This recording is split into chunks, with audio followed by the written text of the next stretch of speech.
Es un enorme problema cómo hubieran podido reunirse en un diminuto volumen submicroscópico del océano primitivo todos los cientos de diferentes componentes moleculares que se necesitarían para establecer un ciclo de autorreplicación. Y así fue como mis dudas acerca de si los aminoácidos podrían ordenarse a sí mismos en secuencias biológicas con significado, sin la presencia de un material genético preexistente, llegaron para mí a un punto intelectual decisivo hacia el final de la década de los 70.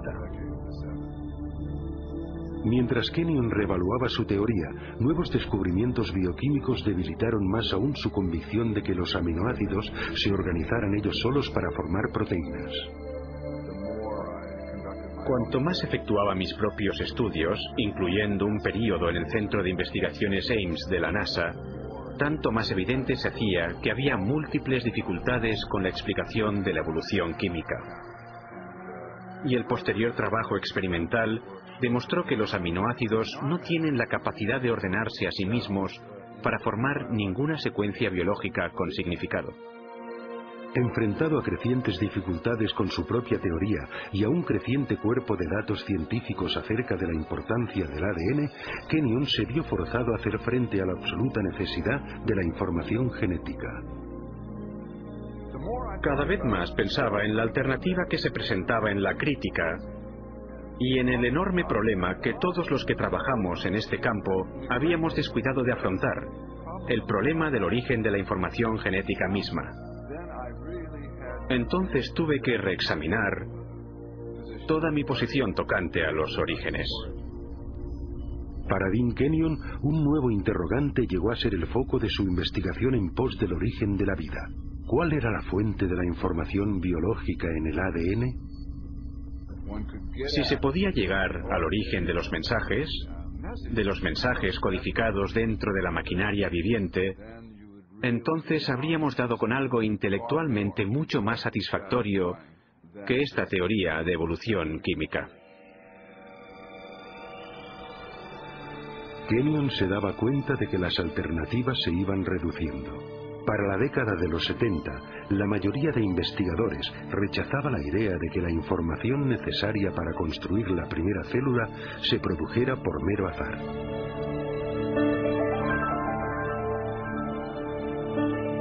Para comprender la razón, consideremos la dificultad de generar un par de líneas del Hamlet de Shakespeare dejando caer letras del juego Scrabble sobre una mesa. Luego, pensemos que las instrucciones genéticas específicas para construir las proteínas ni del organismo unicelular más simple llenarían cientos de páginas de texto impreso. Los biólogos serios que estudian el origen de la vida no creían que ésta hubiera surgido solo al azar. Se imaginaban a la selección natural actuando sobre variaciones al azar entre compuestos químicos para producir la primera vida. Pero había un problema con esta propuesta. Por definición, la selección natural no podría haber funcionado antes de la existencia de la primera célula viva, porque solo puede actuar sobre organismos capaces de reproducirse, las células dotadas de ADN que pasan sus cambios genéticos a generaciones futuras. Sin ADN no hay autorreproducción, pero sin autorreproducción no hay selección natural, de modo que no se puede usar la selección natural para explicar el origen del ADN sin dar por supuesta la existencia de aquella misma cosa que se está tratando de explicar. El azar, la selección natural y su propia teoría de autoorganización, todo había fracasado para explicar el origen de la información genética. Ahora Kenyon veía solo una alternativa. No hay ni la más ligera posibilidad de un origen evolutivo químico, ni siquiera para la más simple de las células. De modo que el concepto de un designio inteligente de la vida me resultó inmensamente atractivo y con mucho sentido, ya que coincidía estrechamente con los múltiples descubrimientos de la biología molecular. En los años transcurridos desde el rechazo de la evolución química por parte de Kenyon, la ciencia ha desvelado los detalles de todo un sistema de procesado de la información que lleva la marca del designio inteligente.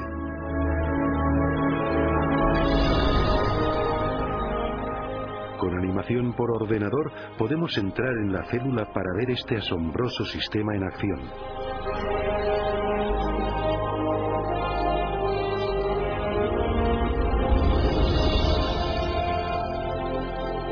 Después de entrar en el núcleo de la célula, vemos las hebras del ADN bien enrolladas. Son las bibliotecas de instrucciones necesarias para construir cada proteína en un organismo.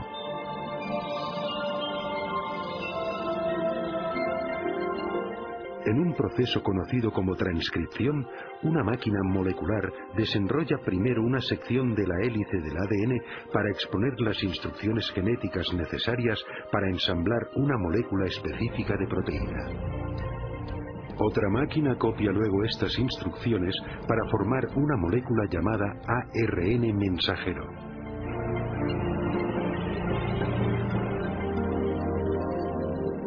Cuando se ha completado la transcripción, la delicada hebra de ARN lleva la información genética a través del complejo de poros del núcleo, el regulador de tráfico adentro y afuera del núcleo.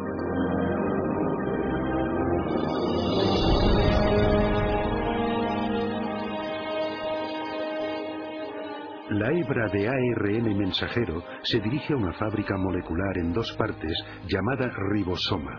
Después de fijarse con seguridad, comienza el proceso de traducción.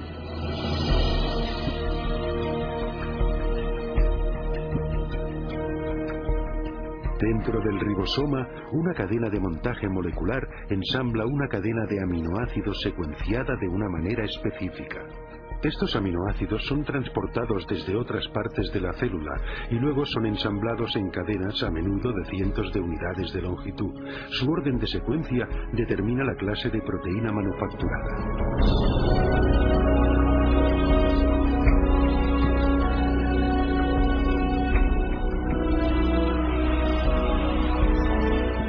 Cuando se completa la cadena, se transporta desde el ribosoma a una máquina con forma de barril que ayuda a doblarla en la forma precisa y crítica para su función.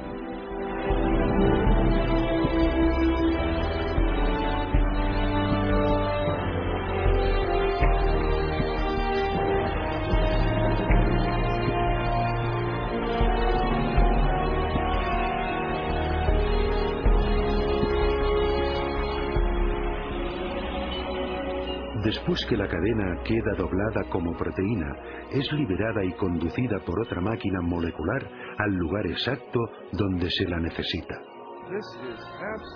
Uno se queda totalmente asombrado al percibir a esta escala un aparato tan finamente ajustado, un dispositivo que lleva la impronta de un diseño y producción inteligentes. Y tenemos los detalles de un inmenso y complejo ámbito molecular de procesado de información genética. Y es precisamente en este nuevo campo de la genética molecular que vemos la evidencia más convincente de designio en la Tierra.